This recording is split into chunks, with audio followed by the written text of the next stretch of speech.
Well, good morning and welcome to the Harper Alumni Center and Sacramento State University here in the beautiful capital of the Golden State, Sacramento, California. Welcome to the 7th meeting of the California Commission on the State of Hate. My name is Russell Roybal. I serve as chair of the commission. Closed captioning is available for this meeting. The closed captions can be displayed in English or another language, which will allow you to view an automated live transcript of the meeting in another language, including Spanish, Chinese, Korean, and Vietnamese. To display closed captions on your screen, please do the following. Click the button labeled Show Captions at the bottom of your Zoom window. If you'd like to display captions in another language, select the box at the bottom of the window labeled Enable Translation. You will see a window with the heading You've enabled translation at the top. Select English as the speaking language and select your preferred language in the second menu. Click Save. Automated captions in your selected language should start appearing at the bottom of the Zoom window. We will send instructions in Spanish in the chat. Las instrucciones en español está en el chat.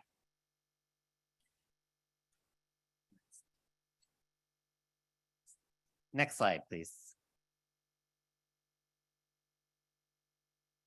Next, there we go. Thank you. I'd like to start today with a land acknowledgement. This is our first hybrid in-person meeting, which we're very excited about. Many of you know the commission was established 2 years ago, but our first meeting wasn't until December of 2022. And our meetings have been by Zoom since then. But so this is our first majority in-person meeting. So I want to welcome the commissioners and say how exciting it is to see many of you in person. And for those that are remote, we wish that you were here. And I hope that we will all be able to be together soon. But today, because we are in a place here in Sacramento, I'd like to start with a land acknowledgement by Commissioner Cuellar. Commissioner Cuellar. Thank you, Chair. Thank you, Chair Roybal. Good morning, everybody. Sekasin. I am Regina Cuellar, Chairwoman of the Shingle Springs Band of Miwok Indians, also once known as the Sacramento Verona Band of Homeless Indians. It is an honor to welcome you all to my ancestral homelands, which span over 7 California counties, including Sacramento, where many of our major village sites are located. From the beginning of time, we have lived and gathered in these spaces along the Sacramento and American rivers. In fact, the land we sit on today is a village of Cadema, which is part of the unceded ancestral homelands, waterways, and cultural landscapes of the Nisenan people, my ancestors, and the birthplaces of my grandmothers and grandfathers. Let us acknowledge that the Sacramento region has also been a gathering place for many other tribes local to the surrounding area. Let us reflect on the sacredness of the first peoples of this land, these shared spaces, histories, and traditions, while remembering the elders and ancestors who came before us, the ancestors who fought to survive so that we could be here today. Thank you, Wenamoko. Thank you very much, Commissioner Cuellar, and thank you for welcoming us to your ancestral homeland. I know your rancheria is a short drive from here in El Dorado County. And thank you for your work on behalf of Native people across the United States. Thank you. Thank you, Chair Roybal. I wanted to take a moment as we start, and you can move to the next slide, to acknowledge 2 acts of violence against the LGBTQIA+ community, community that I closely identify with. In New York City, O'Shea Sibley, a Black gay man, was killed while voguing at a gas station. And in Cedar Glen, California, here in the Golden State, Lori Ann Carlton was killed after an argument over a pride flag displayed outside her clothing store. These appalling acts of violence and hate serve as a somber reminder that despite the strides we've made, hate and discrimination persist. So I would ask the commissioners to join me in a brief moment of silence in the memories of O'Shea Sibley and Lori Carlton.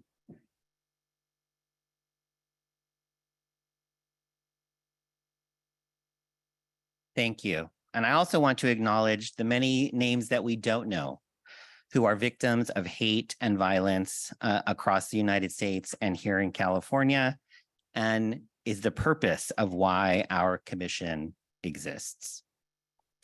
The commission stands united with Californians and the LGBTQIA plus community against any form of hatred, intolerance, or violence. And our thoughts and condolences go to the victims' loved ones during these very difficult times. As a reminder to everyone here in the meeting in person and those joining us virtually, if you are a victim or witness to hate, racism, or bullying, you can receive free support through the California versus Hate resource line, which is on the screen. The hotline will help you identify next steps and help connect you to resources, including legal, financial, mental health, and mediation services. Anyone can report anonymously, and your report will not be shared with law enforcement without your consent unless required by law. Report hate by calling 833-8-NO-HATE or visiting californiaversushate.org, which is CAVSHATE.org. We'll put a link to California versus Hate in the chat. And with that, let's establish our quorum for today. Alec, if you could call the roll, please. Chair Roybal. Present. Vice Chair Salcedo. Joining remotely. Present.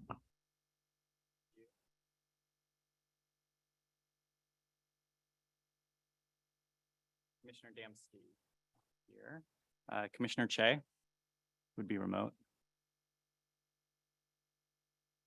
Okay. Commissioner Levin. Present. Commissioner Salcedo. Oh, did that. Commissioner Sinar. Present. Commissioner Suthers. Present. Commissioner Filer. Present. Commissioner Cuellar. Present. Thank you. And thank you, Vice Chair Salcedo, for joining us remotely. We wish you were here in the room with us. Thank you. Apologies for not being able to be there present, but I'm there in spirit and here online. Following this meeting today, we will be hosting our second community forum at 12:30.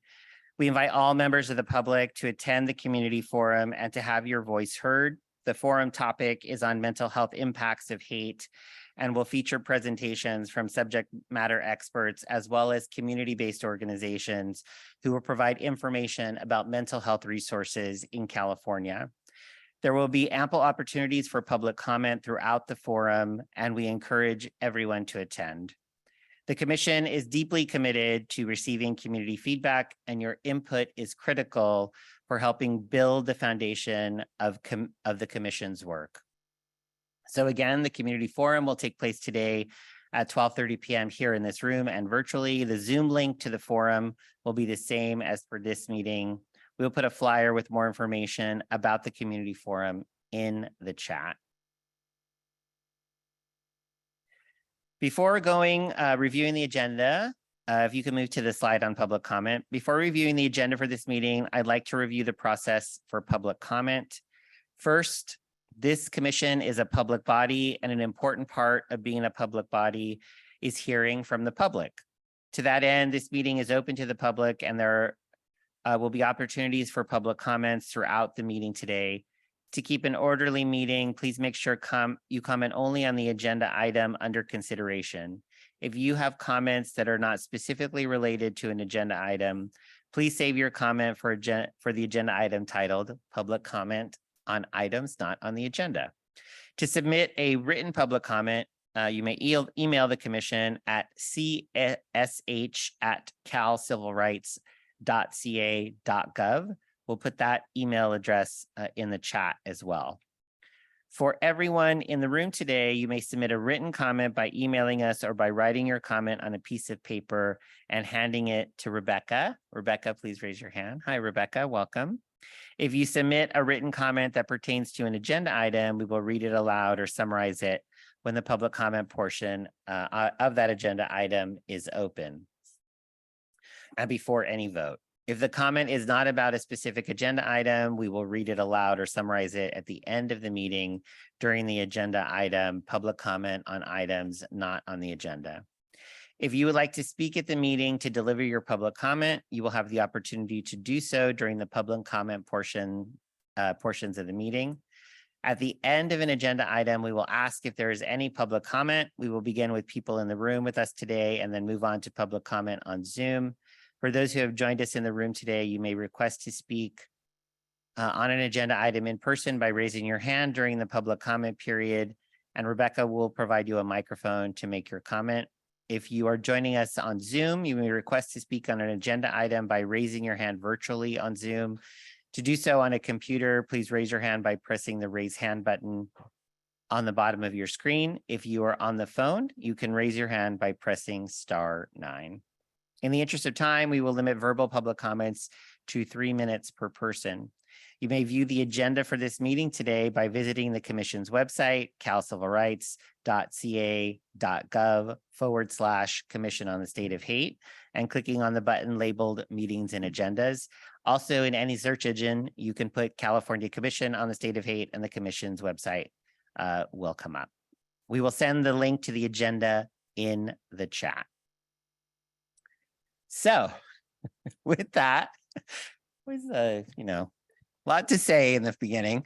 With that, let's move on. Let me quickly review the agenda. Today, we'll be reviewing our last meeting and approving the minutes from there. We'll have a report from the Civil Rights Department. We'll have some discussion and action regarding the Commission's member handbook. We have some amendments to some policies there. Then we will have a presentation and discussion on the latest hate crime trends and the presidential election year by Commissioner Levin. Then we'll do chair and subcommittee updates and discussion. Then any announcements that commissioners might have, and then public comment not on the agenda. And then we will adjourn the business part of our meeting, take a break, and then start the community forum at 12:30 p.m. California time. So with that, let us move to the approval of the minutes. We'll now move on to the approval of the minutes from our last meeting in June. You can move to the approval of the minutes. I thank you. This is attachment A. We will post a link in the chat to download attachment A from the Commission's website. I will now entertain a motion to approve the minutes from the commissioners. So moved. Moved by Commissioner Filer. Is there a second? I second. Second by Commissioner Levin. Discussion, any discussion, edits, comments on the minutes? Thank you. Is there any public comment on the minutes? Seeing none in the room, is there any on Zoom or via email? No one has raised their hand. Okay, great. Thank you so much. Email. Thank you. Any further discussion from the commissioners? All right, let's move to a vote. All those in favor of approving the minutes of the June meeting of the California Commission on the State of Haight, please signify by saying aye or raising your hand. Aye. Aye. Any opposed? Aye. Bambi, are you saying No, aye? I'm in not, I'm not approval? opposing. I was saying aye for the approval. Sorry. Thank you, Bambi. Thank you, Commissioner Salcedo. Any abstentions? All right, the motion passes. The minutes are approved. Now let's move on to the Civil Rights Department report. And today that report is being given by Assistant Deputy Director Alec Watts. Thank you, Chair Roybal. Can everyone hear me? Good morning, everyone, and thank you for the opportunity to provide an update about initiatives at the California Civil Rights Department. Sounds like people can hear me now. I'll report on 4 updates since the last commission meeting. First update, last month, we announced that we reached a $375,000 settlement with the San Joaquin County Clerk's Office over allegations of disability discrimination. To give you some context here, in 2020, we received a complaint against the county clerk alleging retaliation and the unlawful denial of reasonable accommodations. CRD investigated the complaint and referred the matter to its dispute resolution division to reach a voluntary mediated settlement. As part of the settlement, the San Joaquin County Clerk's Office has agreed to a number of things, including ensuring all managers and HR personnel receive training on state civil rights laws. They are also required to post CRD informational materials in a common area, including materials related to disability accommodations, and also paying $375,000 to the complainant. Second update for you is related to anti-Black hate violence in San Diego County. So earlier this month, we announced the outcome of an investigation in response to a complaint from a tenant alleging that the that they were subject to anti-Black discrimination and harassment by the manager of a property. CRD filed a lawsuit seeking relief on behalf of the tenant. In the lawsuit, we allege that the complainant was subjected to anti-Black harassment, fees not charged to white tenants, threats of violence, and other forms of discrimination, harassment, and retaliation because of his race. And on August 8th, we announced that we obtained a $20,000 civil rights settlement as a result of the lawsuit. And of course, we highlight this incident because it underscores the consistent and persistent threat of anti-Blackness in California and reminds us of the importance of the work of this commission, as well as the California versus Hate resource line, which we mentioned earlier. And also brings us to our third update. As you all know, we officially launched the California versus Hate resource line and network earlier this year. Many of the commissioners were a part of that launch. To give you some context, this is a new multilingual reporting hotline and online portal that provides a safe, anonymous reporting option for victims and witnesses of hate and connects people with resources. So this month, we're excited to announce that we are launching our first major statewide media campaign to increase awareness of California versus hate. The campaign will include print, radio, and digital ads. It will focus on traditionally hard to reach communities and will run in a variety of languages, including English, Spanish, Chinese, Vietnamese, Tagalog, Korean, Tongan, Mixtec, and Hmong. And so just as a reminder, reports can be made to California versus Hate by calling 833-8-NO-HATE or cavshate.org. And then finally, we have one last update for you. We're excited to announce that our Outreach and Education Unit just hosted CRD's first Communities of Practice convening, which brought together civil rights enforcement entities from across the country to learn about each other's work. The focus of the inaugural convening was on fair chance laws. 11 jurisdictions participated in the convening. In addition to the Communities of Practice, CRD continues to do trainings and community events throughout the state on a regular basis, which are listed on the CRD events calendar on the homepage of our website. And also as a reminder, if you'd like to request a speaker from CRD, we have a speaker request form on our website. And Taylor, who is joining us today, Taylor, if you want to raise your hand, is available. She's from our Education Outreach Unit, and she's available to answer questions about some of our efforts. So make sure to stop by the table that Taylor set up today to pick up some materials from CRD as well. So thank you, Chair Roybal. Thank you, Director Watts. Is there any public comment on the report from the California Civil Rights Department? See none in the room. Is there any on Zoom or through email? Webinar. Thank you. No public comment through email. Thank you. Let's move on to our next item then, which is discussion and action regarding the commission member handbook. We have one action item today, which is an addendum to the commission's member handbook. This is attachment B.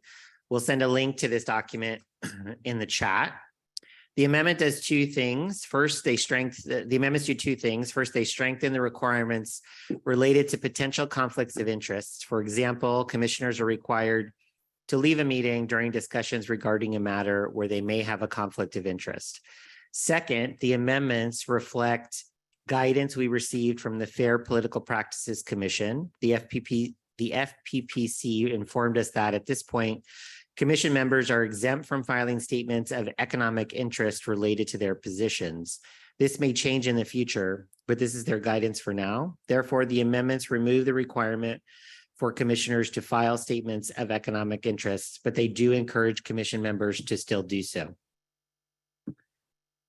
I will now open up the conversation. But I will first entertain a motion to approve the amendments, and then we'll move to discussion.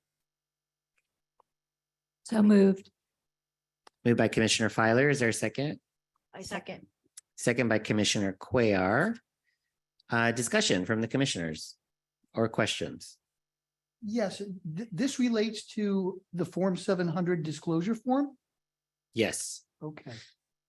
Because I feel among our main purposes is to guide public policy through data as well as community input. I'd prefer to have us keep filling those things out as much as the fact that they're a pain in the neck. Well, doesn't the amendments don't say we don't have to do them. They're still encouraging them. It's just that the FPPC provided us this guidance so that because I'm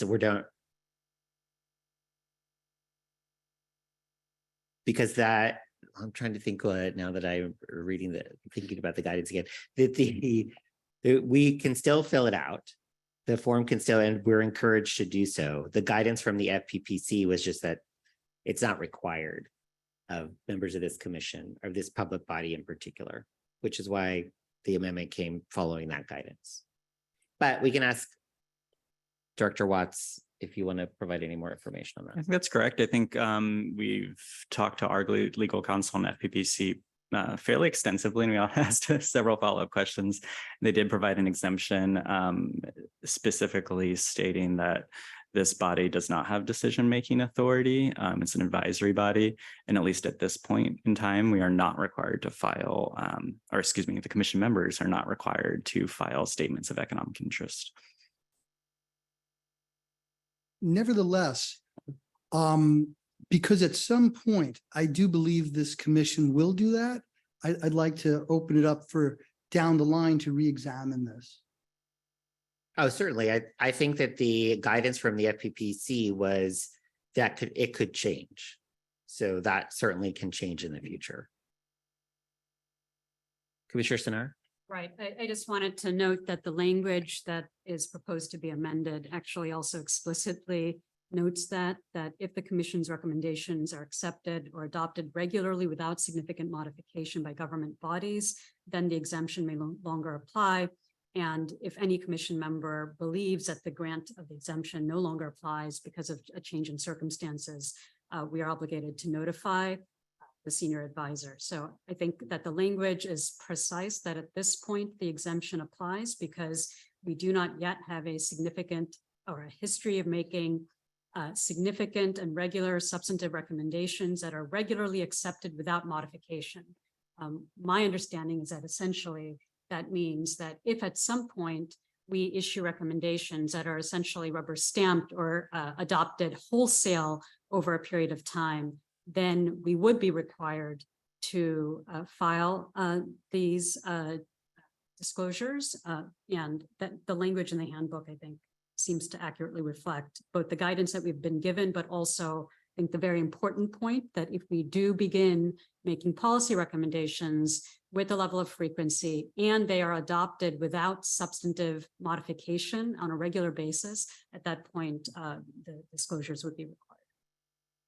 Thank you, Commissioner Sinar. Any other comments or questions from the commission discussion? Seeing none, I will move to public comment. Is there any public comment about this in the room?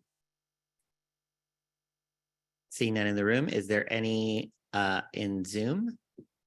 None in Zoom. Is there any written public comment via email? None in email. Thank you. Any further discussion from the commissioners? Can I Seeing ask a none? quick question? Oh, sure. Go ahead, Commissioner Salcedo. Yeah, thank you. Just wanted to ask, I guess clarification on the comment that was made that we're an advisory board and not necessarily, yeah, a decision-making body, I was a little confused about. If I can just get clarification about that would be great.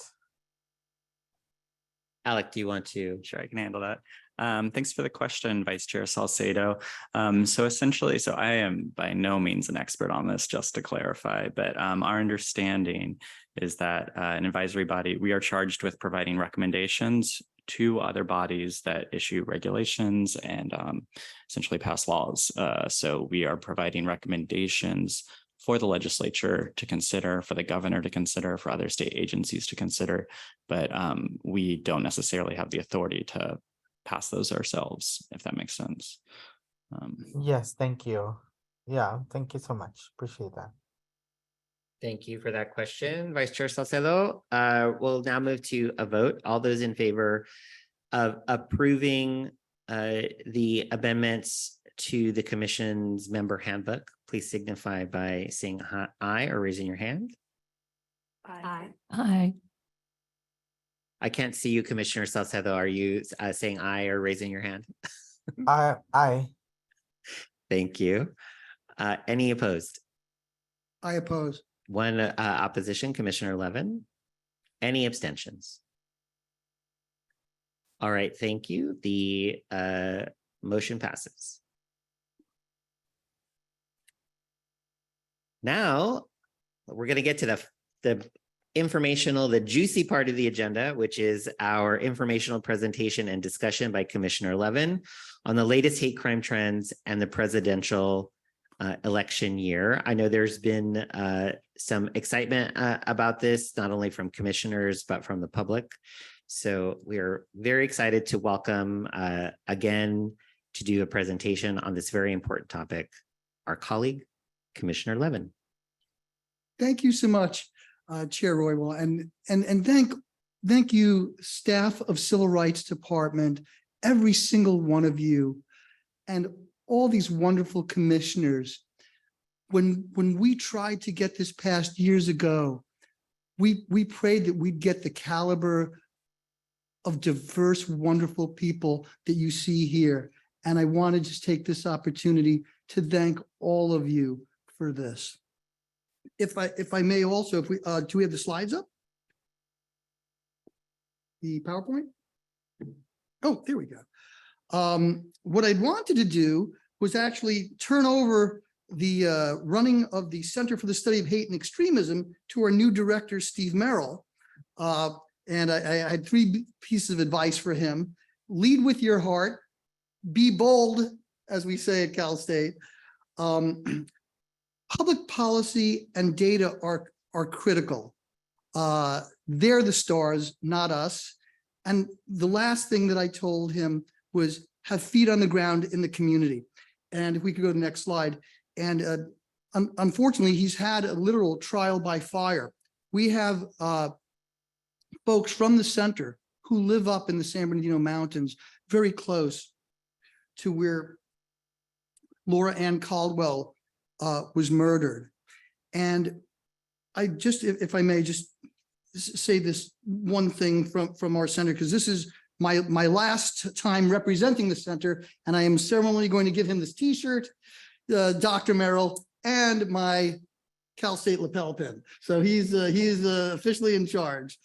But Laura Ann Caldwell's resolute embrace of kindness and tolerance reflects the very best of our diverse Inland Empire community. The light she spread shines, even after her life was so senselessly extinguished.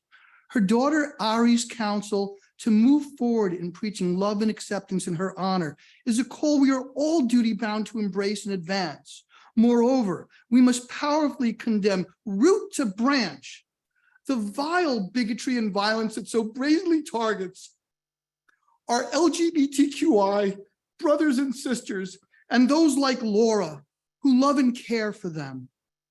At a time when our research shows horrifying increases in attacks against the LGBTQI community, Laura's beautiful life stands as a moral counterweight and beacon of the enduring resonance of allyship.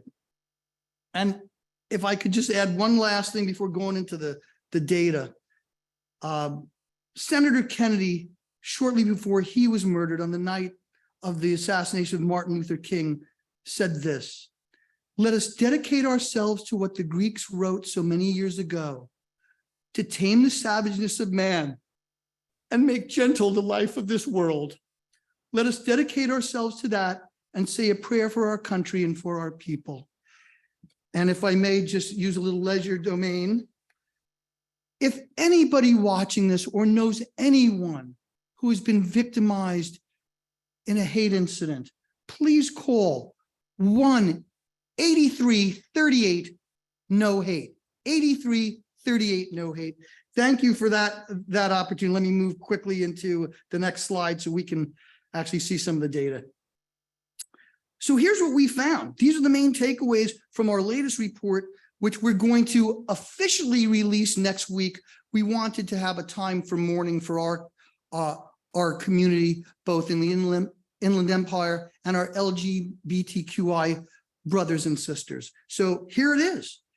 Hate crimes reported to police, the final data we have from 42 major cities, up 10%.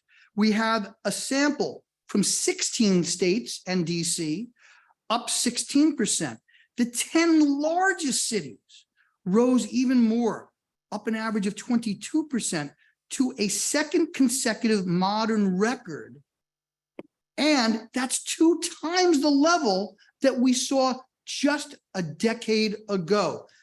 Los Angeles, where my dear friend and I, just heartiest congratulations on your ascension to the LA Police Commission, had a record last year. And not only was it a record, it's a record of anything since data has been kept from any municipal agency in the United States. So that's something. And New York was number 2. Also, we're here in Sacramento. Sacramento hit a record. However, smaller cities of less than 1 million yielded more mixed results in 2022. In the cities that we looked at, other race, the LGBTQI community and Jews had the greatest percentage increases. If you look at our little pie chart, half of the hate crimes reported in American cities last year, major American cities, were just 3 groups: African Americans, Jews, and gay males. Blacks remained the most targeted overall in a slight majority of cities. 23 of 42 cities surveys rose, as did about 2/3 of the states. And some state records: Texas, Ohio, New Jersey, Utah, and Colorado. California came close, was up 20%, and so was New York State. Let's go back and look at, if we can go to the next slide real quick. That's that upward trajectory that we saw even before 2022. Let's just go to the next slide. This will be in the report, but as you can see, it's fairly consistent across the states that reported. California was just a shade over 20%, but the average here was 16. But if you look just from 2019, the states that we looked at, up about 74%. So we're talking about real increases here. If we could go to the next slide. Here's California. There you go. Picture tells 1,000 words. And you don't need a PhD to say that that is a scourge that is hitting our nation and our state. And that's why we are so blessed to have the wonderful folks that you see here and the folks who work behind the scenes. Let's go to the next slide. Oh, that came out a little squished on the, but in any event, this shows California. And California is a little different than what we saw in the top cities. California, which is a plurality Latino state with about 39% of the population Latino, that takes the 3rd place spot. But African Americans, even though they're a smaller percentage of this state than the major cities we looked at, 30%. Then anti-gay male was next. And as you can see, unfortunately, other groups as well. This will all be in our report to be released next week. Let's look at the next slide. It also shows that the big increases that we saw in our national study were really matched here in California. So for instance, anti-other ethnicity, national origin, very similar to the other race that led in our national sample. Anti-transgender was up even more in California, as was anti-Muslim. Anti-Jewish, slightly less. But again, we are seeing consecutive years of annual increases, and this is the latest that is available nationally. If we could just go to the next slide. Here's what it looked like out of our final sample. I snuck out some of this stuff before, but this is our final sample. The 5 biggest increases, not the 5 largest number of cases, but the biggest percentage increases. Anti-other race and ethnicities, we saw similar to what we had in California. Anti-LGBTQ mixed, which is what the group that Laura Ann, the crime that she was victimized and murdered in, would come under. Anti-gender non-conforming, which includes folks who are in drag as well, was up. 52.6% increase in LGBTQ mix, and just under 50% for gender non-conforming. Anti-Jewish, very similar to our friends at the ADL, up about 29%. Anti-transgender, up another 28%. And it's not a one-year thing. Let's go to the next slide. Look at this. These are the big group, the big increases. Anti-other race has been up before. Look at that increase in LGBTQ mixed in the center top. Look at the increase in anti-gender non-conforming, and also that's on the right, and also on the right bottom, anti-transgender up. Now you see a little dip on the bottom left with regard to anti-Jewish hate crimes. The reason why 2020 was down is because the cities with the largest Jewish populations tend to be the most densely populated, and they were the ones that had gathering restrictions and limitations with regard to public transportation. So that was a bit of an anomaly. Now let's go to what everyone's been asking about, the next slide. This shows, and we have reams of research on this, when we have invective online and violent rallies on the streets, it correlates to increases in hate crime. This is from our friends in New Jersey at ACLED. Now, if we can go to the next slide, blue are the election years. So if you look, since national data has been collected, presidential election years have risen, and they've risen sharply. I'm going to get into that in the next slide just because there's a little explanation here. 1991 was the first year the data was collected nationally, so we had a more limited number of agencies participating. So of course the next year would be more, but it was a big increase. I say we include 1992. But bottom line, if you look at these, what it shows is that we have hundreds and hundreds more, whether it's in the 600 range or somewhat lower, depending on where you start and end the data. This is a terrible thing. We're talking a decent pie slice in each election year wouldn't have occurred in non-election years. And what we found is, depending on how you arrange which years we use, we either have an 11.4% increase or a 6.6% increase, but the difference is either 678 more hate crimes nationally or 478. We're talking more hate crimes during election times, and this happened in 2020. It happened in 2008. In fact, Dr. Suthers can verify this because we're both data nerds, and that is, we saw in 2008, when President Obama was running, there was a nearly 4-time increase in daily threats against President Obama, but we also saw an increase in overall hate crime and anti-Black, and it peaked before the convention and before the election. A lot of times when folks think that there's going to be a blue victory, the hate crimes peak before election. If folks think there's going to be a red victory, it peaks after. Let's look at the next slide because we're almost done here. what we did, and we had a team that did this, by the way. We looked at then 4chan was a big incubator of hate. Now it's everywhere. And by the way, if I may, I'm only speaking personally here, not as a commissioner.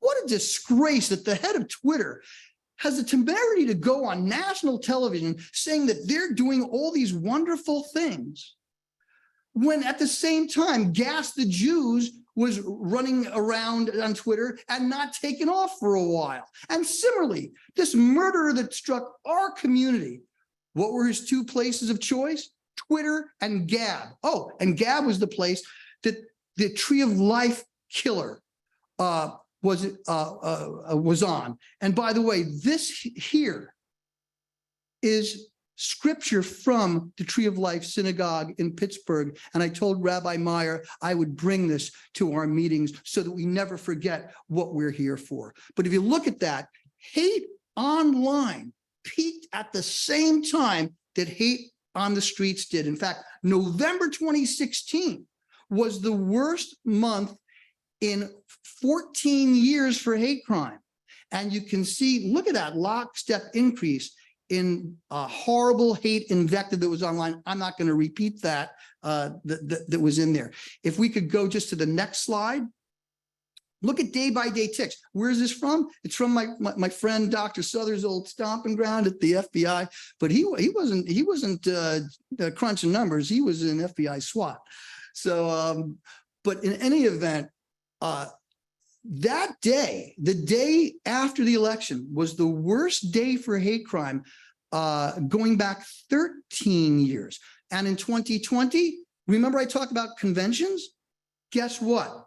June 2020, what did we see at that time? We saw an increase in social justice protests. In fact, the largest in 50 years, most of which were peaceful. And by the way, there's a lot of misinformation out there.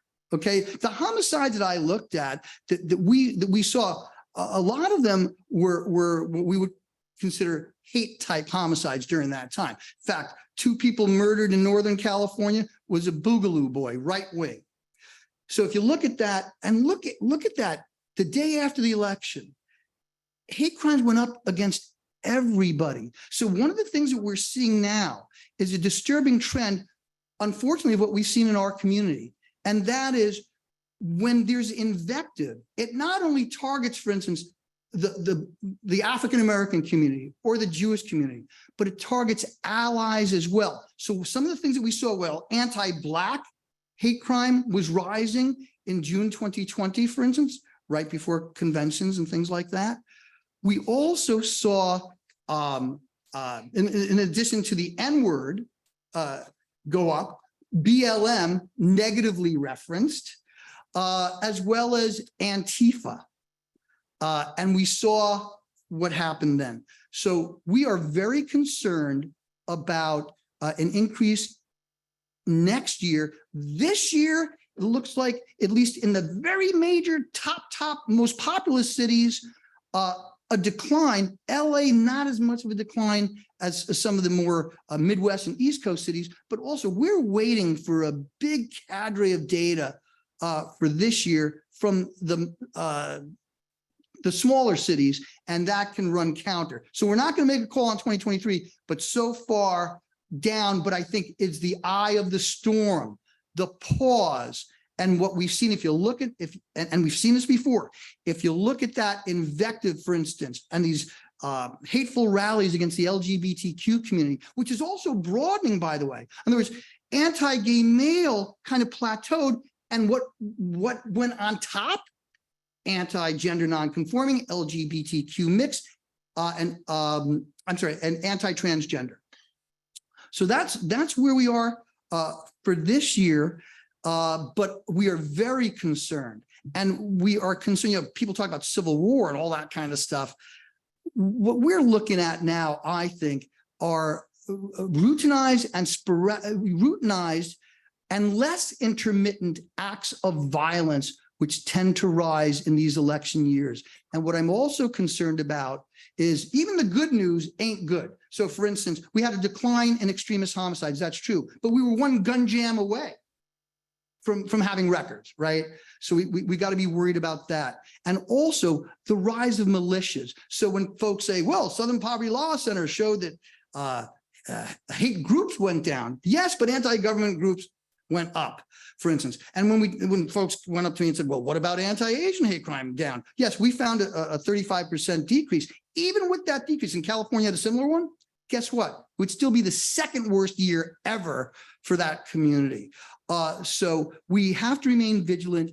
And I want to thank the legislature, the governor, and my fellow commissioners for being here with all hands on deck. And also thank you again for the love that you've extended to our community. And I want to thank our new director, Steve Merrill, who's on the ground working on both community and university initiatives in that regard. But we have to take this seriously. Every election year, and we are now at a time with greater polarization and literally violent acts every week. So thank you so much, and thank the commissioner and the Civil Rights Department for the wonderful work and this opportunity.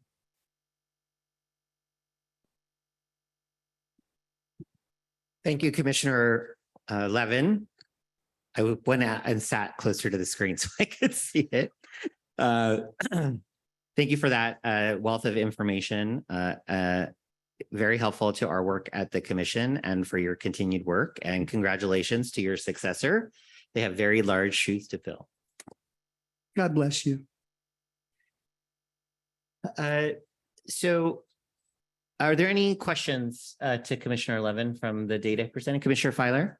Yes, I hope this is not a naive question, but is there something that we can speculate in why election years? Is there, in looking at this in the overall research that you found, why is it that there's these peaks at every election year?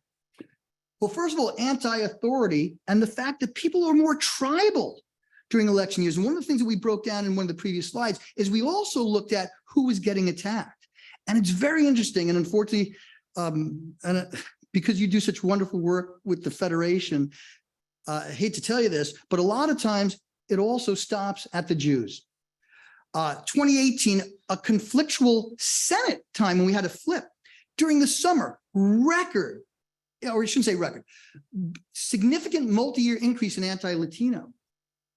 But by election time, anti-Semitic, October, November, those were the worst months of the decade. And we had the Tree of Life massacre just within 5 days of the election. So we're more tribal, but also if you listen to the rhetoric, a lot of it is either dog whistle or blatant anti-Black.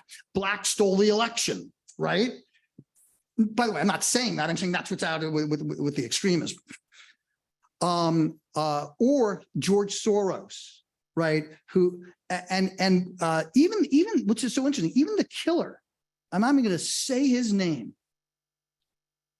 When you look at what was on his social media, it wasn't all taken from the extremists. It was QAnon. It was from mainstream politics. Mainstream politics has gotten more, not only more tribal, but also more bigoted in these expressions. The thing that this person had on his social media was stuff that you hear at school board meetings and political conventions about folks, including the LGBTQ community, Jews, and others. So when we make immigration an issue, and that becomes a third rail where we don't have intelligent discussion, or crime, it always distillates, unfortunately, in the milieu that we're in with two things. One, aggression. Look at how the politicians say they're going to cut throats and cut off heads the first time they came in. The use of eliminationist language with respect to the bigotry that already has existed, along with high transmitters that are given great reach on social media, is something that is contributing to this. And in this era with deep fakes and all kinds of stuff, and also foreign interference, Prigozhin, who was just knocked out of the sky, I didn't show any of the bigoted stuff that they put up. They created this in Russia, and it appeared here in the United States. Anti-Muslim, anti-Semitic, anti-immigrant, anti-Latino, all that stuff. We saw, listen to this, 2016, we saw a run up in ads from the Russian Internet Research Agency, which Prigozhin ran, triple. Those ads, those hateful ads tripled on Facebook, and they lagged the increase in hate crimes by 1 month. So that's where we're at. Unfortunately, here in the United States, we have so many more haters here to do the job. But things are going to get worse because rumor mongering, deep fakes, and the way that a lie can spread around the world 7 times before the truth can put on its boots is a challenge we have. And with all due respect to the social media companies, this is my opinion, not that of the commissioner or my mom or anyone else. They're doing a lousy job, but stratified. Some are better than others. But Twitter, Gab, you're a disgrace. And we have data to prove it. Thank you. Any other questions or comments from the commissioners? All right, thank you very much, Commissioner Levin, again for that report. I know that the Subcommittee on Community Forums is talking about a online and bullying session for one of our future community forums. So I'm sure they will be tapping into information from you to help structure that. And we stand with you 100%. Let's move now to chair and subcommittee updates. Excuse me. And sorry, is there public comment on this? Here in the room, I want to welcome Greg DeJere. Greg, you have 3 minutes. Thank you. Thank you. Greg DeJere with the ARC and United Cerebral Palsy California Collaboration. As important as this data is, and as great work as Professor Levin and others do on this, I think we miss a lot. I know we miss a lot when we only look at the official data. I'm reminded of something they told me in graduate school that some British academic once said, that the government are very fond of statistics. They add them, they divide them, they add them, they multiply them, and they divide by the square root. But one must always remember that in the final analysis, it all depends on the village watchman who just puts down what he damn well pleases. In the case of most of this comes from law enforcement agencies. In 2001, the Attorney General Lockyer's Civil Rights Commission on Hate Crimes, which held hearings throughout the state, heard a lot of testimony from a lot of people, concluded that there were all hate crimes are greatly underreported, of course, but there are 2 that are even more extremely underreported: anti-disability and anti-female. And that has not changed in 23 years. The anti-disability, there was one study that showed that of those surveyed, and there are questions about the sampling, but of those surveyed people, this is not just hate crimes, this is all crimes, that 53% of the people who reported anti-disability hate crimes called the police, reported nothing happened. Nothing happened. Likewise, for anti-female crimes, we have even less grounds for counting those than we do for anti-disability crimes. But just think about it. Think about Harvey Weinstein. How many women and girls did he molest? There were plenty of men and boys available to be molested. He did not do so. Only women. But that does not meet the legal definition of hate crime. Discriminatory selection is not part of the legal definition. Those 2 in particular are things that I think the commission needs to pay attention to. Thank you. Thank you, Greg, very much for that public comment. We'll move on to chair and subcommittee updates and discussion. First, some announcements. Sorry, or is there public comment on the Zoom? Yes, we do actually. Sean Gilbert has raised their hand. So with your permission, I'll give him the mic. Yes, please. Welcome, Sean. Give me just a sec.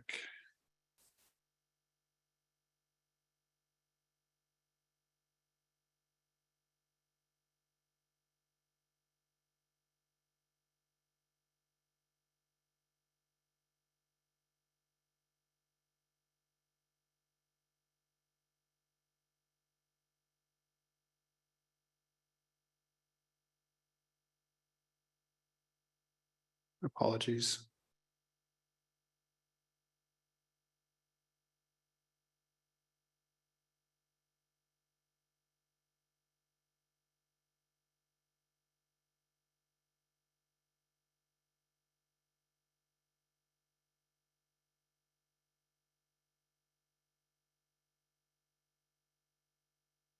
Just a second, Sean. We are attempting to get to you.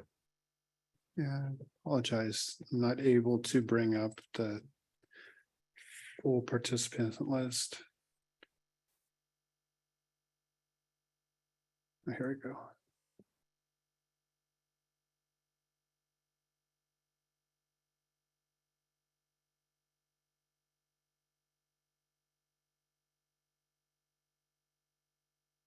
Okay, Sean, you have the mic. Welcome, Sean. You have 3 minutes. Sorry for those technical problems. Good morning. I guess I needed to be the first person to speak on Zoom so you could really check the work of this first hybrid meeting. I'm happy I could accommodate that tech check. My name is Sean Gilbert and I live in Contra Costa County area. And I want to thank all of you commissioners for the work you're doing. I appreciated Commissioner Levin's very emotional recognition of Miss Laura Ann Caldwell earlier. And oh my goodness, I am just blown away by the statistics that were presented here on these slides. And I'm certainly hoping that you will be recording this and that those of us who are on the list will receive these slides. I feel that these are worth sharing with greater communities where individuals live. I also want to agree with comments that Greg just made in the room, talking about the anti-disability and anti-women that we've seen an exorbitant increase as well over the past year, especially since the Supreme Court's decision on Dodd last year. But I also would like to say that it's a bit frustrating. I understand I'm not an anti-First Amendment type person, but social media is certainly driving the exorbitant amount of individuals who are being radicalized. And I love the quote about that Commissioner Levin gave about things traveling around the globe 7 times before the truth has put its boots on. I don't know how we can do that. I don't know how to counter that as a society. You know, how do we, as a group of people who care about all people, how do we change this? Thank you. Thank you so much for that public comment, Sean, and thank you for attending the meeting virtually. And again, apologies for the technical issues we had bringing you on. And we know you've been at the commission meeting before, so welcome back. And again, thank you very much for your public comment. We will now move to chair and subcommittee updates and discussion. There are no written public comments. No written public Thank comment. you. And we'll start with some announcements from me. I'd like to start by welcoming our newest staff member at the Civil Rights Department and the Commission on the State of Haight, who I referred to earlier, Dr. Rebecca Goodsell. Welcome, Dr. Goodsell, to the team, who joined the Civil Rights Department this month to serve as the research data specialist for the Commission. Dr. Goodsell holds a doctorate degree in sociology from the University of California, Irvine, and a master's degree in demographic and social analysis. Prior to her postgraduate studies, she worked in communications for a Fortune 500 company. Her prior research has examined how incarceration affects individuals and families. She is trained in a variety of research methods, including interviewing, statistical modeling, and demography. We are very excited to have you join us, Dr. Goodsell. Welcome. As you know, as my fellow commissioners know, and those who have been attending these meetings regularly, our commission's annual report was due July 1st, which we did. The annual report, though, is currently under review by the administration. And we will notify everyone once it's released. We know there have been some questions about that, and I can guarantee you that we are putting the pressure on the administration to give us approval so that we can distribute it. So please stay tuned for that. Regarding the upcoming meeting schedule, we have made a few changes. We've canceled our September and December meetings for the last Wednesday of the month. The target dates for the rest of the meetings this year are November 4th and one day within the first 2 weeks of December. Those will be like this meeting, a hybrid meeting with with hopefully most of the commission members able to attend, and will be in conjunction with the community forums. We will let you know as we get closer to finalizing those dates and locations. So stay tuned for that as well. And then finally, my last announcement for today, or last thing I want to say before we move to the subcommittees, is I would like all of the commissioners to join me in congratulating Commissioner Suthers, who was recently elected unanimously as the president of the Los Angeles Board of Police Commissioners. Congratulations, Commissioner Suthers. We know, I think I can speak for the entire commission and on behalf of the commissioners when I say we are very thrilled for you and we wish you much luck because it is, I think all of us are called to leadership in different ways. And I think you have demonstrated both here on the commission and through your service to community that there couldn't be another person that's better for that role. So please feel free to call on me for support, and I'm sure other commissioners as you take leadership there on the Board of Police Commissioners, and good luck to you. We'll now move on to the Subcommittee on Data and Research. Commissioner Sinar. Thank you. And I just wanted to start also by expressing our gratitude that Rebecca Goodsell has joined CRD and will be supporting the commission as well with research, and that very much tracks the focus of the Research and Data Subcommittee. So I thought I would give a brief update on the projects that we are already pursuing in terms of research focus, and then turn a bit to some areas where it would be helpful to engage more in a conversation with a couple of the other subcommittees that are oriented at policy recommendations moving forward. So on our part, we are continuing to set up contracts to do three things broadly. One is developing rigorous data and research in areas related to the prevalence, prevention, and response to hate crimes, where that research does not exist and where we see a gap. Second, we are looking to translate existing research into policy recommendations and support the commission in doing that. And so synthesize what is already out there, but needs to be brought to bear on our work. And third, make data and research more and other resources more accessible to California communities. So the three research projects that are in the works in terms of being already contracted, we've mentioned them in the past, so I'll just briefly summarize. One very important one is one that's in collaboration with CRD. The California Health Interview Survey is largest public health survey of Californians, and the commission has funded some additional research through that existing health survey, focusing especially on what victims experience in terms of both hate incidents and hate crimes, and what they felt in the wake of incidents that their unmet needs are.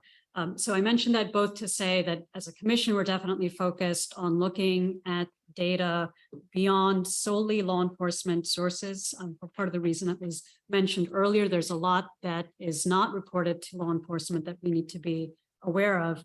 And this is also an important area of focus, in part because it aligns with the policy subcommittee's focus, or one of their priorities in terms of responses to hate crimes when they do occur, and figuring out where as a state we can support victims and communities better. So that's the first contract, and that contract is in process. They are developing and testing some additional questions which will be asked to Californians. A second project relates to academic research on public messaging associated with hate crime prevention. So here, one of the things that we've seen in recent years is that both community-based organizations as well as the state have put funding into public relations campaigns, advertisements, and so forth, not just to provide outreach for victims of hate violence, which is definitely one of the focuses, for example, with California Against Hate, but also many of these programs aim at prevention, at messaging that is, pro-community and pro-inclusion, and attempts to, at some level, respond to or prevent hate incidents. And so one of our additional projects, we have a research consultant, the background in law and sociology, working to kind of synthesize the research that exists on what makes those campaigns effective or not. Are they effective? In what way? What can the research tell us about improving such prevention-oriented public messaging campaigns? A third project also oriented around prevention is in collaboration with the Institute for the Study of Hate, a new UCLA research institute that draws on their kind of vast number of academics in the UC system. And a couple of the projects that they are working with us on are, one, synthesizing research on educational programs to combat hate incidents and prejudice, and getting us a better sense of, again, what we know about effectiveness, and also what is already being done in the state of California. And second, working eventually to create an opportunity for convening or some other gathering between research specialists in hate crimes, beyond those who are on the commission, and connect to policymakers working to devise policy. We're continuing to explore other research grant opportunities or collaborations, including on anti-trans hate crimes, restorative justice approaches to hate crimes, and online hate speech, which has already come up a few times in this meeting for good reason. So with that, I think I'll turn maybe to some areas in which it would be helpful for us to collaborate a bit with a couple of the other subcommittees to kind of better inform policy recommendations going forward. So I wanted to thank, first of all, the policy and law enforcement subcommittees. I helped put forward a list of some of the research priorities that they see. Some of that research, of course, will be done by in-house staff and others within the commission, but the research committee can also benefit from understanding what gaps there are in the research that you see that are most relevant to being able to devise policy recommendations for the legislature and otherwise. So a couple of things that would, I think, be helpful for us would be to kind of understand a bit better from each of the committees in terms of, there's a very extensive list of research questions and topics, and it would be helpful for us to understand kind of maybe the key priorities among those extensive lists, if there's kind of a top 2 or 3 areas where you're hoping to make some headway in policy, which could inform what we focus on in this next year of funding and support. And just getting a better handle on questions with a bit more specificity might help us figure out where to direct our research. So I'll maybe, if it's possible for me to just ask a question each of those committees, and would love to hear more of your thoughts. But particularly for the policy committee, my review of the questions that were surfaced, many are focused on supporting the needs of victims and community members in response to hate crimes. And so that came out very clearly as an area of focus, was just on improving responses and best practices for that. I also was curious whether there were any areas of prevention of hate crimes on which the policy committee was prioritizing or had a particular interest that might help guide where we fund or where we look to in terms of research. And for the law enforcement committee, again, maybe just more getting a little bit better clarity on the areas within the committee's work that you think you might be focusing on most. So the questions, I think, span the range from law enforcement training to improved law enforcement community relations, to prosecution, to questions of hate and extremism within law enforcement. And I think all of those are crucially important questions. But if there is a sense of what might be a priority area of focus in the coming period that might also help us guide which of those many areas we can also focus on. Thank you.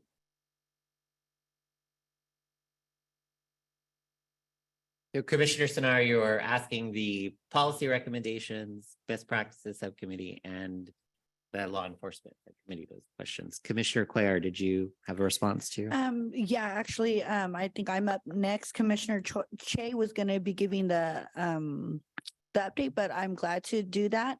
And I think in our area that we're really looking at is rapid response and language access barriers. We've been meeting with some state agencies and kind of trying to figure out what they are doing on their side and what their policies and protocols are. So this last meeting we met with, I believe it was Maureen Kiefer with it was a state agency. I'm sorry. I don't have it. I don't have my notes all with me. But we did meet with her and it was basically understanding the state's approach to the language access and what they have. So I think that's really what we're focusing on right now. But we did create a task list, which I'm happy to share with you. I think you have a copy of it, but when I go more into my report, we can kind of go over it a little bit more. Okay. Thank you. Yeah, you're welcome. Did just because we can't see if she's joined, did Commissioner Che join? Is Commissioner Che online? I believe she was having Wi-Fi issues. Oh. She sent a text earlier, Okay. so. All right. And I'm Thank happy you. to do it. Okay, thank you. Commissioner Suthers. Yes, so Commissioner Sonar, again, like Commissioner Cuellar, when I get into our subcommittee report on recommendation for law enforcement, it's interesting, you're almost reading my script here for the priorities that we're going to cover as it relates to training, community relations, and prosecution. But if I could address it at that time, it might add some clarity. And it is, our audience can probably see very quickly how we have to be seamless in our, with regards to these subcommittees, because there is a lot of overlap, but there's a lot of work to be done. And we're trying to make sure that we can work in a synergistic way. So we're not being so redundant, but in fact, making headway. So I'll address those issues when I give my report, but thank you. Thank you. Anything else, Commissioner Sonar? No, I might have some further questions after Sure, those reports, of but I'll course. just wait my turn. Thank you. Of course.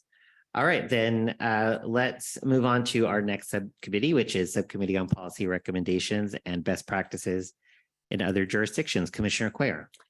Good afternoon, everybody. Thank you for having me here. And I sit on this subcommittee with Commissioner Che, and she is not here with us today, so I will be giving the update. Like I told Commissioner Sonar, we are definitely looking at the rapid response when there's a hate crime that happens. We're looking at what state agencies are doing currently. So we've been meeting with different agencies there, and then also exploring the language access barriers. We think that's another very crucial, it's a big gap, and we want to make sure that everybody's receiving resources, and when there is a hate crime or something, and everybody has those the resources in their language that they're comfortable with. So we are looking at that. We are also happy to have Rebecca helping us in that research. As well, we just were able to also add another contractor that will helping in that research. So again, she'll be joining us on our next meeting. Like I said earlier, we did create a task list again, because we are kind of like Commissioner Suthers says, there is a lot of overlap. So this is our time to really kind of go over it and make sure that we all are on the same page and make sure that we know what we're doing. So we've kind of broke it out in two different sections. The first one is research on how best to support victims and communities impacted by hate. So first, we're going to synthesize research and information on the impacts of hate on individuals and communities, synthesize research and information on evidence-based solutions to support victims of hate, crimes, and incidents. This could include policies, programs, evidence-based clinical practices, synthesize research and information on the best way to support community members after a hate crime or incident occurs within their community. Compile information about existing rapid response protocols and resources available from the state of California after a hate crime occurs. This should include a synthesis of best practices for a rapid response protocol, including examining other protocols that may exist at a local level or in other states. A synthesis of potential barriers to the public accessing or receiving resources after a hate crime occurs, including but not limited to language, immigration status, and disability status.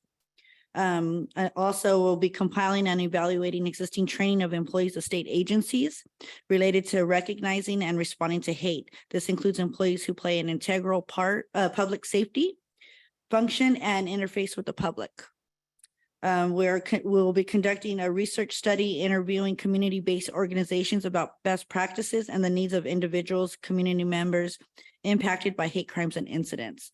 So that's that first kind of bucket that we did, but then we also will be doing policy research. And that will be compiling and evaluating the following: existing state laws and governmental programs related to monitoring, preventing, and responding to hate activity. Existing state laws and governmental programs related to promoting mutual respect and understanding between communities. Compile and evaluate model programs and policies related to the above topics. This should include model programs and policies that have been demonstrably successful in other jurisdictions. Develop a comparison of California policies to other key states. Conduct a research study interviewing subject matter experts, advocacy organizations, and community-based organizations about policy recommendations for enhancing California's efforts to monitor, prevent, and respond to hate activity.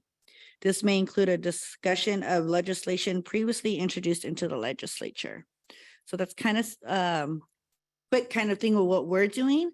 I hope that answered some of your questions, Commissioner Sinar. If it didn't, please let me know and I can go further into that. Thank you. Thank you. Yeah, no, I think it did, especially the focus on rapid response as one of the immediate areas of focus.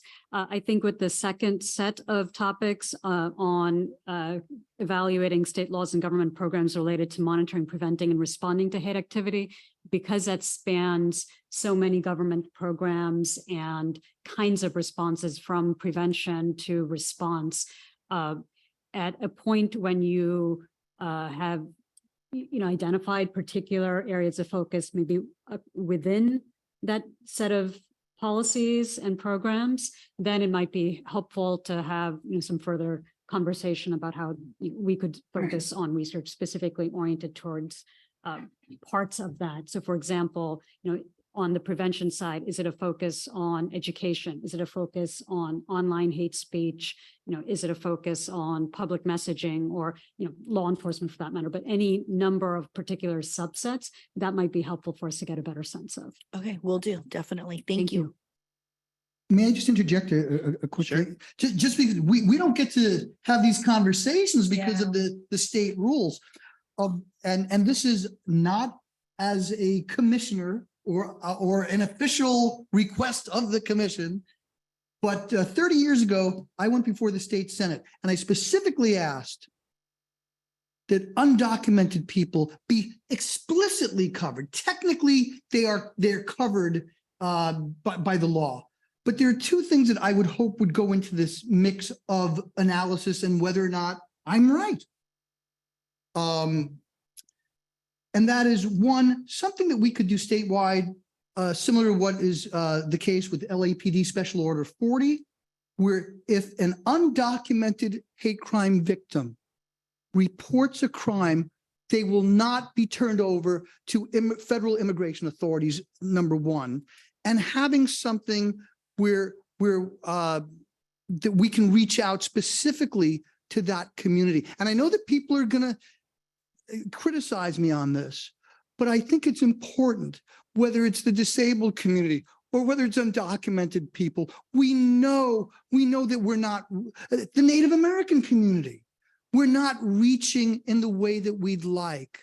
And it would be, if I could just have the temerity to request that if in looking at policy, if you can examine other areas, other geographic areas that implement these policies. And there was a hero prosecutor in San Diego that initiated this decades ago, but we still don't have that. So if we could, if I could just very earnestly and sincerely just request that that enter into the mix of the possible policy solutions that we could implement to assist particularly vulnerable communities.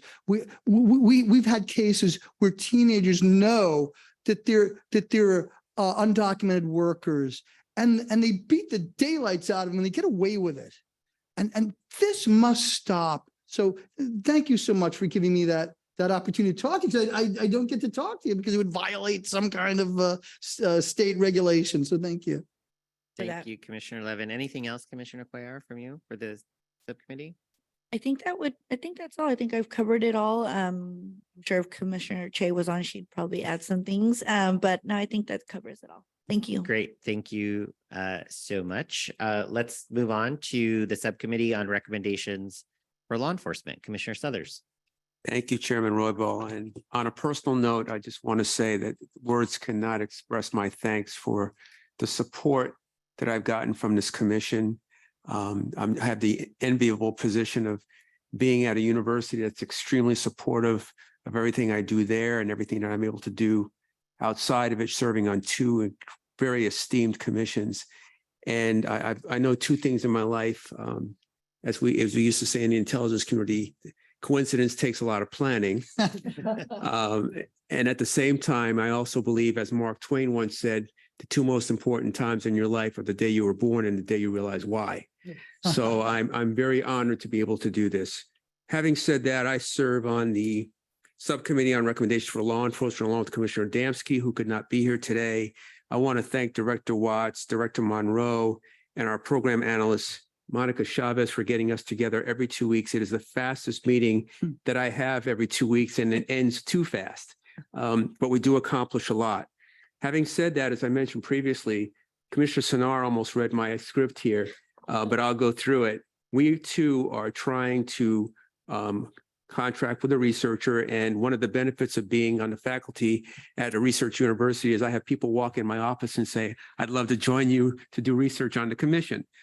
With that, I want to talk about specifically as we consider recommendations for law enforcement, the most important piece to that is community engagement.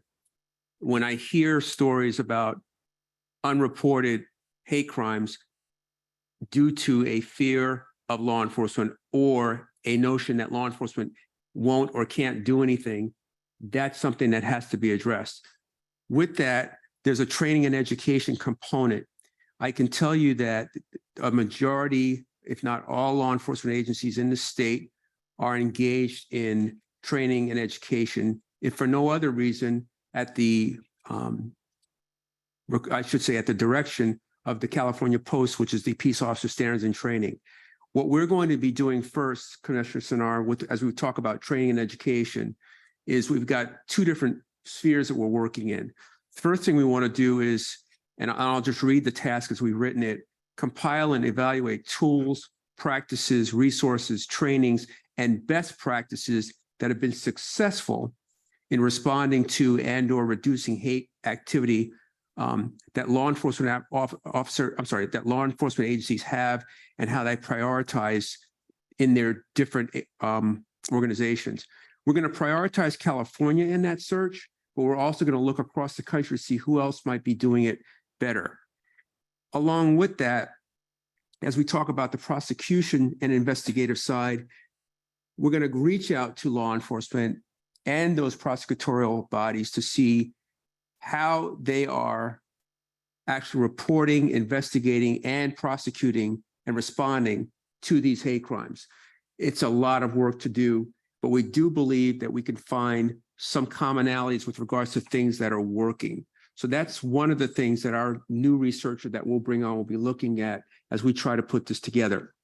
With that, we've been working very closely over the last several meetings. By the way, we meet every 2 weeks. We've met several times with Post. Post is willing to partner with us on a training video. We're going to be getting together with them on October 2nd to do our first take on that video. So I don't know about the acting ability of my fellow commissioners, but we are going to be working without a script. And so we'll see how that goes. They they do this very well. California Post trains in this platform quite often, and they believe that they can put together something that's concise but effective for law enforcement as it relates to a training video for them. And so that's what we'll be doing. At the same time, we are also encouraging in-person training. And what we are trying to get to is a regular cadence of training that starts in the academy and then is part of post online training.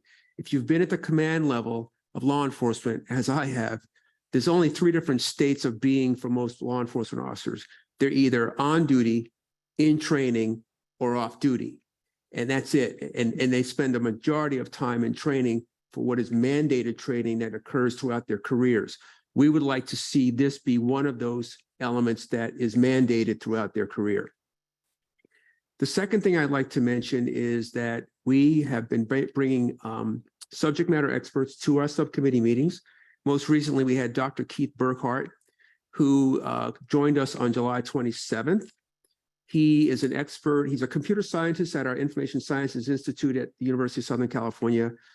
His area of expertise is online hate groups. So if I could pivot back to Commissioner Levin and how much of a problem that continues to be and seems to just become a force multiplier every election cycle. And as Commissioner Levin can tell you, not only do we see increases in hate crimes as election cycles come and go, we see increases in the growth of extremist organizations based on the administration that is in the White House.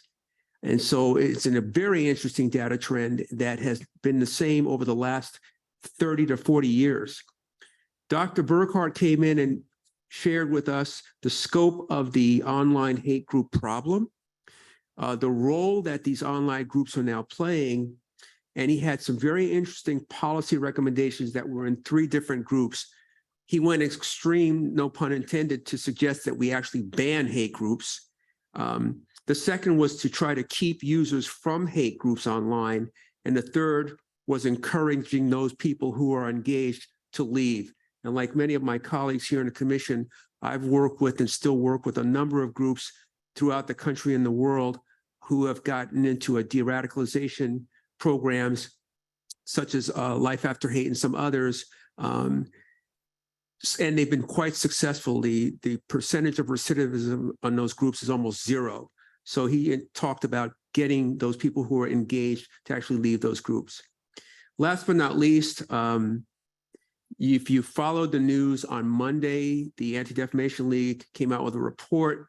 It was a report on, if I can pull this up here, I think I still have it, entitled Anti-Semites and Extremists Co-opting Public Comment Period at Local Government Meetings, according to the new ADL report. That is a disturbing trend.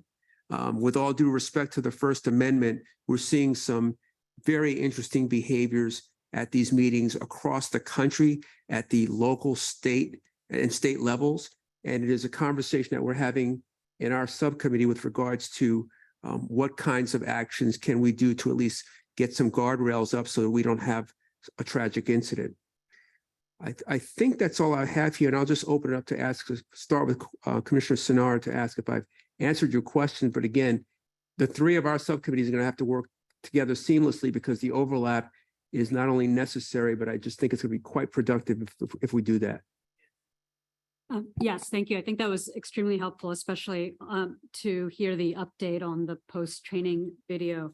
I guess one question I might have is, so with any of the areas that you're focusing on, there is existing research that I wonder whether we might be in a better position to collaborate on in, directing your way. And I understand also that the research staff on the commission will be supporting this quite extensively. And it sounds like you might also be looking for your own research consultant. So it may be that you have very more direct ways of supporting it, than just the research committee. But to the extent that our committee can be helpful with that. So for example, when it comes to the questions related to prosecution of hate crimes, if there were particular questions that you had, so for example, how often are hate crime sentencing enhancements used in the state of California? What do we know about the efficacy of sentencing enhancements in general deterrence or, questions at that level, then that's something for which, our committee might be able to help in terms of identifying either existing research or researchers who would be best positioned to explore some of those questions. So it's at that level too, that if you find that you are identifying specific questions that could help inform the practices that you're looking at, that, we would love to be able to collaborate when we determine what we should be funding in research. I'm smiling because probably the only person I would pivot to if I were on camera and asked the question you just asked me, or the subject came up, I would pivot to Professor Levin as it relates to the enhancement effectiveness as it relates to these kinds of crimes. He has incredible data on that. And I hate to put you on the spot, but if you want to share the conversation we had earlier today on enhancements, please do. We don't know. We know generally that crimes that are punished severely, that we don't have an idea really about deterrence. But what I can tell you is you look at a place like Texas and they put their stuff on. Over the last 20 some odd years, they've prosecuted under hate crime laws there something like 30 or 30 some odd. And again, when I sat down with the folks from the LADA's office, they had 3 felonies. That's it. And this was a couple of years ago when they were having hundreds of hate crimes just with the LAPD, not counting the other 6 million folks covered. There were only 3 felonies. And as I said before, 2 were attempted murders of transgender people who had their throats slit. And 1 was an attack by a fellow who was doing a Nazi salute while attacking a black motorist in Torrance with a shovel. So there are also moral consequences too, and there is a multiplicity of offenders. But what I would, getting back to the original issue here, National Organization of Black Law Enforcement Executives in the late 80s put together a report. I have something published at a law school down in Palo Alto, Stanford Law and Policy Review, back from 92, 93. And what we've seen is certain things. A police department having a policy, for instance, having leadership from the top, having investigative protocols, and the FBI, a 2-tier level of review. And there's work that's being done federally. While here, reporting is supposedly mandatory, we're seeing vast deserts of non-reporting in the state. And I would be remiss because we have Greg DeGier, who has been for decades. His fingerprints have been on so many pieces of legislation in the state. There is a bill coming up next week, AB 449, relating to policies. So there's certain things that we see common in departments that are doing a good job. And that's a model policy, some kind of liaison officer or bias unit. And you see in the low reporting places, we don't have it. And particularly a message from the top. And that is why, if I could just, again, do a little ledger domain, heartiest congratulations. We couldn't have a better person on the police commission. But we have to look at these things. And I would request that our subcommittee look at how these enforcements really work. Because like in the Asian American Bar Association of New York found minimal prosecutions. So what we want to, I think, try to do is make sure on the one hand that we're not taking people who can be reformed, who are non-recidivists and maybe youthful or doing not trying to countenance hate crime, but there's a multiplicity of offenders, and people from the Patriot Front are different than a drunk teenager, and I think we have to recognize the multiplicity of defendants. But I think it would be useful to see which departments have policies and what is their reporting like here in California. And I am not speaking on behalf of the commission or anyone else, including my relatives who don't even trust me with the remote. But I think AB 449, at least with respect to the center that I just left, vigorously supports that bill. So if when we do look at things, one of the things that we can do, for instance, is see what are the high reporting agencies relative to their populations and densities? What are they doing? Do they have community outreach? Are they doing other things? And one of the things we're working on federally is trying to make sure that agencies that are really dropping the ball have something like 2-tier levels of review, model policies, message from the top, the exact stuff that we wrote about 30 years ago. But again, one of the things that I'm also concerned about, and I don't want to get in trouble here, but also the fact, unfortunately, that in some departments and there's some personnel that are bigots themselves. And I am not anti-police. I'm a third generation. When my mom was buried, Key Chance Sewell sent an honor guard. So I'm not anti-police, but I am anti-bigoted police and anti-abusive police. And we have to look at those measures. One last thing with regard to penalty enhancements. You don't have to, punish by incarceration with penalty enhancements. You can also use it as a way that these people can't buy guns. They can't serve in sensitive positions or law enforcement. And also it can be used in a way to enter them in programs that might be more positive facing, if you will. But that's going to take a lot of research and a lot of work. But because I don't get to talk to these folks, that's some things I wanted to throw out. I also just want to say one quick thing. The commission and the staff is so exceptional. You look at other states where it's with regard to COVID. My father was a chief in the health department. Some of these leaders, some of these governors, not only like single out vulnerable communities, but they put junk science in. And one thing that I think we have to do is certainly have input from the community, but let the research lead us. And I think if we look at model policies, messages from the top, and investigative protocols, I think we will find, as we've seen, that most of those departments actually do have better reporting and, of course, community outreach. But let's study it. Commissioner Sinar. Right. I just wanted to briefly mention, just to give you a better sense of what I'm asking, is that there are existing research collaboratives in California, particular research institutes that already have access to a wide variety of criminal justice data. So I'll just give you 2 examples on that, where if we know what questions we want to ask of that data, we might be able to get a better handle on some of these questions, because on some of these questions, there's actually a real scarcity of information.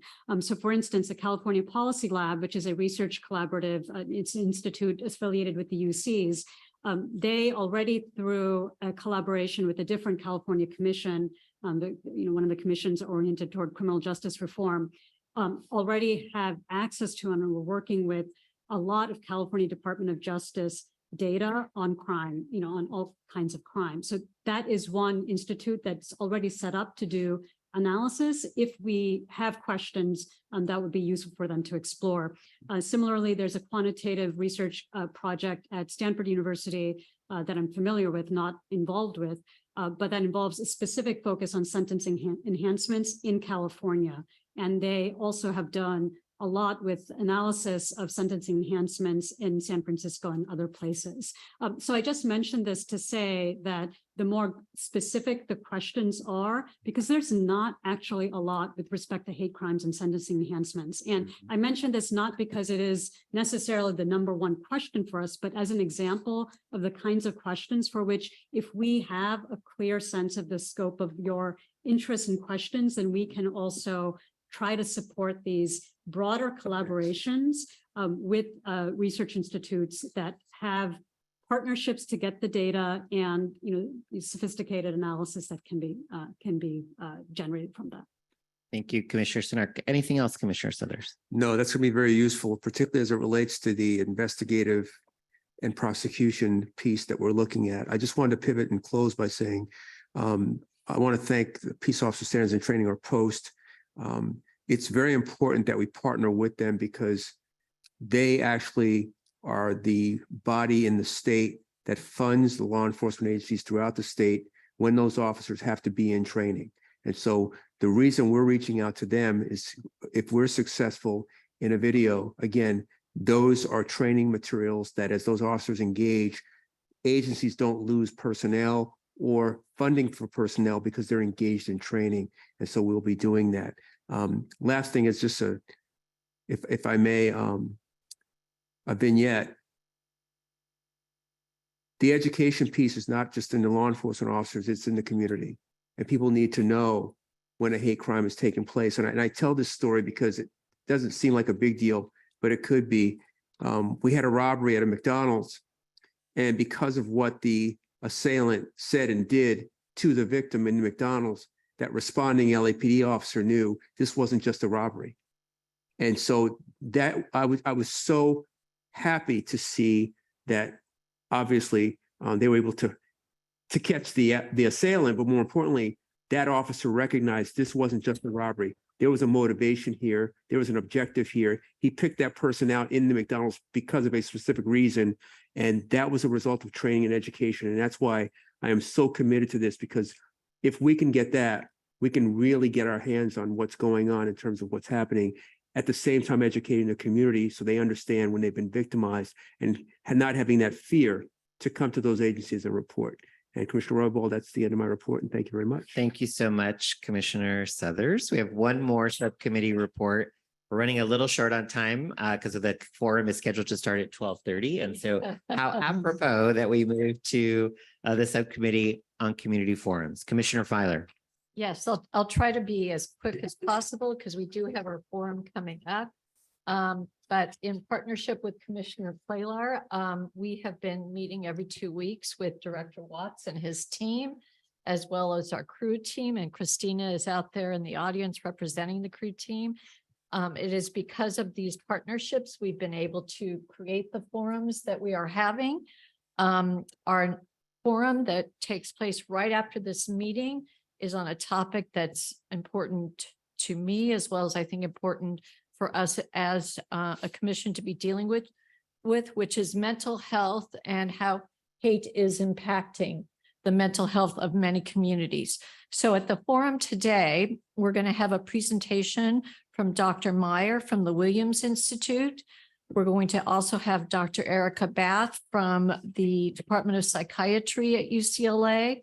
We'll have Eric Harris from the Public Policy Disability Rights of California, as well as Trant Winters from NAMI, which is one of the leading mental health organizations in our state. Then we will be having hopefully our third forum, which I think Commissioner Levin, based on your research, it's going to be focusing on youth bullying and the impact of social media. And our third, and that will be headed up by Gregory Mann from the crew team. And our fourth one will be on conflict resolution, which is pretty important in this area. And that's going to be led by Marquez, if I can say his last name, Equilibria from the crew team as well. And I hope all of you are going to be able to stay for our second community forum. And I think that's really all I have to report on, unless there's any questions. Thank you so much, Commissioner Filer. Any questions? Just a comment. What a wonderful lineup of folks. I mean, this is important. We have a governor here that appointed a non-Democrat to this committee and put together a commission where we have some real, just great stars that are putting this together. Thank you so much, Commissioner Cuellar and Commissioner Filer, for doing this. What a wonderful lineup. And just shout out, I don't mean to get in trouble here with the Trojans, but Williams Institute, what wonderful research they've been doing for years. And it's horrifying. Just a recent report that they did that showed about attacks against the transgender community, against the LGBT community. It's time that this kind of research be synthesized into the public sphere. And thank you for doing this. This is really good. Thank you. Thank you, Commissioner Levin. There is no report from the subcommittee on funding. But before, Bam, because Commissioner Salcedo, since I can't see you, I want to make sure that you didn't have any comments or questions.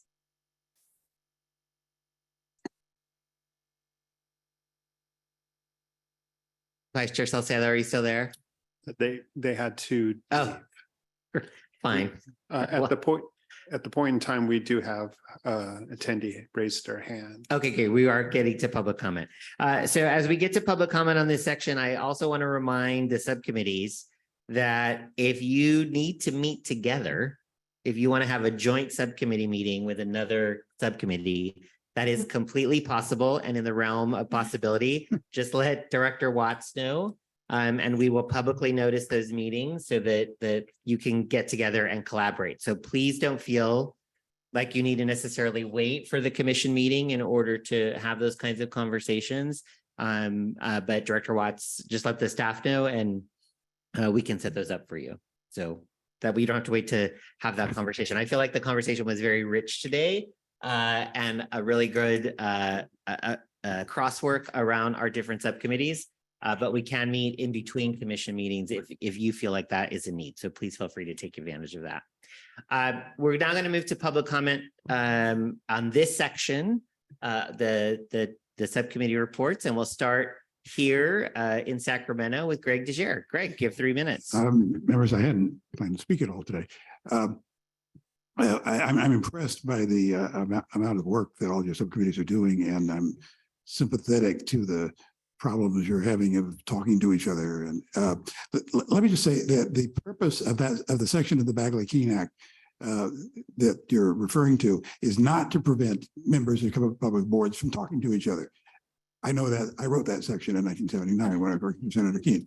The purpose is to bring those conversations out into the public. This commission, I'm sorry to say, and I'm sure this is true, and somebody will correct me if I'm wrong, I'm sure. The purpose of having only 2-member subcommittees is to exempt them from the Bagley-Keene Act so they don't have to make it public. If you want to be able to talk to each other and maybe even bring the public in, there's a very simple way to do it. Make all your subcommittees 3 members. Then they all have to notice them, just like the full meeting.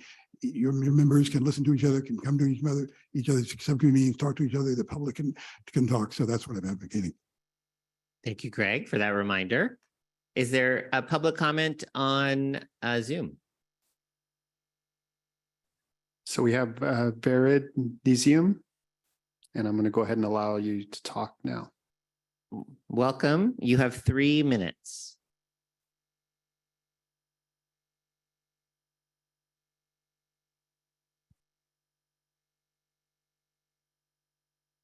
And I have asked him to unmute, but he's not unmuting himself. While we're waiting, is there any written public comment? No written public comment. Hi, my name is Vered El-Kubi-Nissim. Thank you so much. I am a Human Relations Commissioner for the City of Beverly Hills. Just for clarity, I am not speaking on behalf of my entire commission. First, thank you so much, commissioners, for everything that you're doing and your hard work addressing these serious situations. Our commission has a committee on the state of hate that I lead, which was created at the city level to address some of the local issues surrounding hate in our community and neighboring cities, from gathering analytics on types of hate crimes to how we as a community respond to them, focusing a lot on education, messaging, and encouraging reporting. Our commission looks to your commission, not only for data, but also for direction on education, reporting, messaging, and response. So again, we thank you so much for that. I have had multiple conversations with law enforcement to learn from them and understand where the gaps are, and have had conversations with BHPD, LAPD, and some of our local sheriff's departments, among others. One of the things that has come up is the definition of hate and hate incidences versus hate crimes. It seems that there is not one common definition across the board, and even within specific law enforcement agencies, the definition is constantly changing. I'm hoping that through your commission, you can create a statewide definition of hate that is adopted by all law enforcement agencies throughout the state. Again, thank you so much for allowing me to speak here. Thank you so much, Commissioner. Thank you for attending the meeting today. When our eventual report does come out, we actually, at an earlier commission meeting, just as an FYI to you, did adopt a working definition of what we consider hate activity or incidents for our own work. And so if you could email us at the email, if you can put the email address in the chat, we'll make sure to get you that information. But thank you for your public comment today. Chair, Yes. just briefly, when we set this up, we wanted the definition to be expanded so it would cover, for instance, attacks on public officials, et cetera. But in California, look at the penal code 422.55, I believe, and there is a definition of hate crime there. Thank you. We'll now move on to commission member announcements. Does any commissioner have an announcement before we move on to public comment on items not on the agenda? Seeing none, we'll move on to public comment on items not on the agenda. As we get to that piece, if there are public comments, if Sean is still listening or attending the meeting, I just want to let you know a recording of this meeting will be put on the commission website. And with your permission, Commissioner Levin, we would love to put up the PowerPoint presentation that you presented today. If we could put that on the commission site as well. Yes, and also, if we could just put a link to Commissioner Sinar's recent article and mine, Sure. we'll do that too. Great. Yes. Director Watts, is that possible? Great. Thank you so much. We'll now move on to public comment on items not on the agenda. I'll go here in the room first. Is there any public comment for items not on the agenda? Seeing none, is there any in Zoom?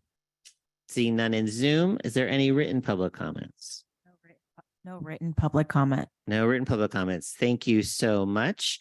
Are there, as a reminder, any future agenda items can be sent to Director Watts and myself for calendaring for a future meeting of the commission. So please feel free, commissioners, to do that, to talk to Director Watts or myself to place something on the agenda.